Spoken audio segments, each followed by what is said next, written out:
The DJI Lito 1 is a ghost in the United States, and the Mini 4K is officially on clearance. Naturally, everyone is looking for an alternative. I've been digging into a no-name drone that's actually generating some serious hype. The Skyrover S1 Mini. On paper, it beats DJI in some key areas, but is it actually a safe bet? Let's break down the reality of this mystery drone. Usually I'd tell you to avoid off-brand drones, but the Skyrover S1 Mini is catching the attention of major tech outlets. It's currently positioned as a direct competitor to the Mini 4K, and right now, the price is very interesting. You can grab the 3-battery combo for $359, which is a significant drop from its original $500 price tag.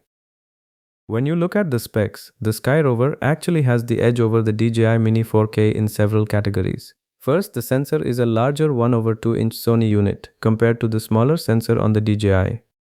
It also handles motion better by shooting 4K at 60 frames per second, while the Mini 4K caps out at 30 frames per second. Safety is another factor, as the S1 features forward obstacle detection, which the base Mini 4K lacks. Most importantly, both drones stay under 249 grams, so you don't have to worry about registration. If we compare this to the new DJI Lito series, the Skyrover sits right in the middle. It's roughly equivalent to the standard Lito 1 in terms of capability.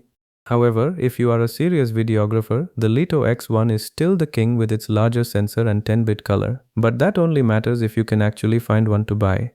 And that brings us to the biggest reason to consider the Skyrover: availability. As we discussed recently, the DJI Lito series hasn't officially landed in the States due to the regulatory situation, leaving you stuck waiting for grey market imports with no warranty. The Skyrover S1 Mini, meanwhile, is sitting right there on Amazon with full support and fast shipping. However, I have to be honest about the competition. The DJI Mini 4K is currently sitting at $209. That is a $150 difference. While the Skyrover has better hardware, the DJI has the ecosystem. The app is more polished, the resale value is higher, and we know exactly how it performs over time. The Skyrover is really for the person who wants better specs and is willing to step outside the DJI walled garden to get them. If you're a beginner who just wants the cheapest, most reliable start, you should grab the Mini 4K while the clearance stock lasts. But if you're frustrated by the DJI Lito's absence in the US and you want 4K at 60 frames per second and a better sensor right now, the Skyrover S1 Mini is the most compelling alternative we've seen in years.